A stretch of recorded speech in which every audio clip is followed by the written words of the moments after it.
You've loved so many women more than you love me. So many women. I was just the only one who could put up with you. We're beer vlogging from Bridge and Tunnel in the Catskills. Thank you. It was great. That sour one was so interesting. I have a brainstorm. We had some Pop-Tarts for breakfast. Where is the Pop-Tart beer? We're at Bridge and Tunnel, Catskills. In Liberty. AKA Catskills. I got us an interesting assortment of things. You're always interesting. Well, I hope so, but there's more to me than that. Good grief. I'm not going to let you edit this one if you keep acting like that. There we have it. So we have Get In, Shut Up, Hold On. Hazy Bagel IPA, made with New York bagels. It's really called Get In, Shut Up, Hold On, but I think you'll probably just want to call it the Bagel IPA. Then we have, number 17, is Wild Brett Farmhouse Sour Ale, 6%. Sweetie Wheatie's fluorescence was overexposed. Sorry about that. We next have, I said you like to try unusual things, the Big Gavone Rainbow Cookie Stout. And then we have 7, we have the Gilmartin Oatmeal Stout, which is a multi-award winner. It has won many awards. So you ready to try the Bagel IPA? Yes. I can smell the hops, not too strongly. Trying to decide if I smell bagels. It's good. It's got a sharp initial taste on the tongue, but not really bitter. It's interesting. It's got a sharp start, not a sharp finish. It's really delicious. I was interested to try this, and it is very delicious.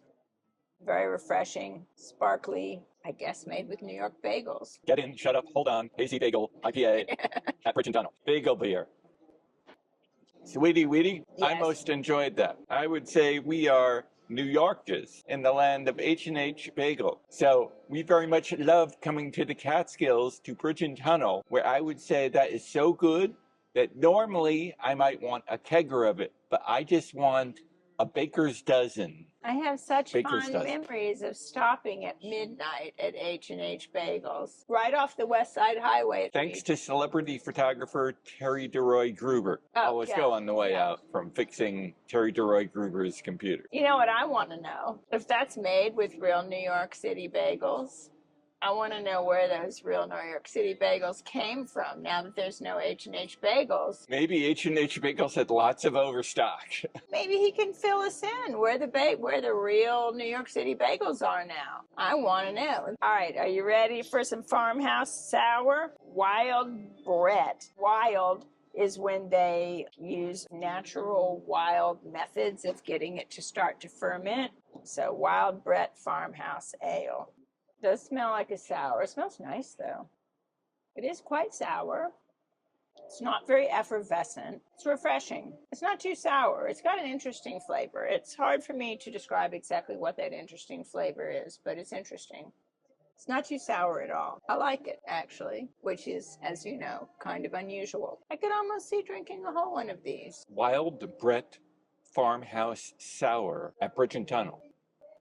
That was most enjoyable. I have to wonder how enjoyable that is. Exactly how wild Brett was being when he came up with that. And I would say that if he were wild and crazy, then what kind of beer could this be? This could easily get a kegger of the Wild Brett. But if he ever got wild and crazy, I think we'd have to say we can just have a 6-pack of it. Now we have number 7. The old, not old, O-L apostrophe. Old Gilmartin Milk and Oatmeal Stout. Multi-award winner. Splitting that more half and half. Old Gilmartin. Oh, it's very nice. Smells a little smoky. I tasted it before I smelled it. I cheated. Sweetie. What? Did you just cheat? Mm-hmm. It's very complex. It's smoky. It may be a little bit coffee-ish. It is not very effervescent at all. I mean, you can taste the effervescence, but it's not like it has much of a head on it. And then the after note, you'd get a sense of chocolatiness. I hesitate ever to talk about mouthfeel around you because any way I describe it, you turn it into something. Someone has to. But it's got some good mouthfeel. I'm not going to describe its mouthfeel, just to keep you in your place. It's just complex. Like there's more than one note to it. Not too many notes. Oh, that's a movie reference, you know. From Amadeus. Not too many notes, but more than one note. Old Gilmartin Oatmeal Stout. Old apostrophe. O-L apostrophe. Old Gilmartin potato stout. Oatmeal. Old Gilmartin oatmeal stout. Bridge and Tunnel. Catskills. Sweet. Yes. I most enjoyed that. After having a kegger of that, do nothing but sit on the phone and call up the Quaker oatmeal guy. Your empire is done with, particularly after you've had a kegger of it. Well, now it's time for dessert. Yes, because we have Rainbow Cookie Stout. It's been a while since I tried a very, very sweet stout. I think it may be good because it's not super high alcohol. Sometimes the really, really sweet ones are also very high in alcohol. Oh, darn. I got it on my pants. Rainbow cookie? First of all, when I think of a rainbow cookie, I just think of something like a sugar cookie with sprinkles on it. It's very good. It's very sweet. It's kind of fruity, almost as if the sprinkles were fruity sprinkles. It's interesting. It has a fruitiness to it that I guess you're supposed to imagine the sprinkles are fruity sprinkles. It's good. It is not at all what I expected. Oh, no, it's called the Big Gavone. Not Pavone, not Joey Pavone. No, it is Rainbow Cookie, but it also has a name. The Big Gavone, whatever that means, it is a Rainbow Cookie Stout. The Big Gavone, a Rainbow Cookie Stout.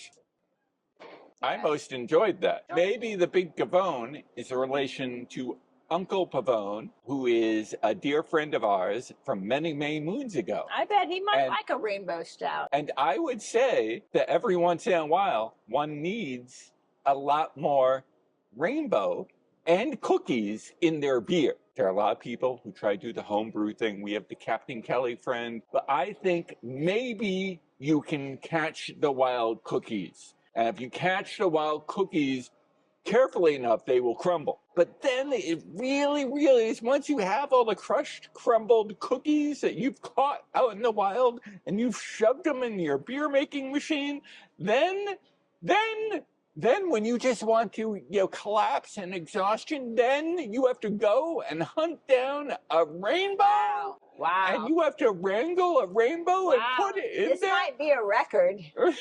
And I just think it's so much easier. Granted, almost anyone can maybe do that if they spend their entire lifetime. But if you're not going to spend your entire lifetime, I think probably it's a better sense of time just to travel to the Catskills and come to Bridge and Tunnel Brewery. Or go Queens, New York. We will go to Queens 200 there. and try some different beers. Maybe you make that suggestion here, and then maybe they'll call it the Zork Sweetie. Let's think about this. Should it be a stout, or should it be like a cream ale? Or should it be a sour? Like, what kind of beer should a Pop-Tart beer be? I think you should have an extensive conversation with the brewmeister now, after you've had him sign a release of the Zork Sweetie strawberry sprinkled Pop-Tart beer. Right.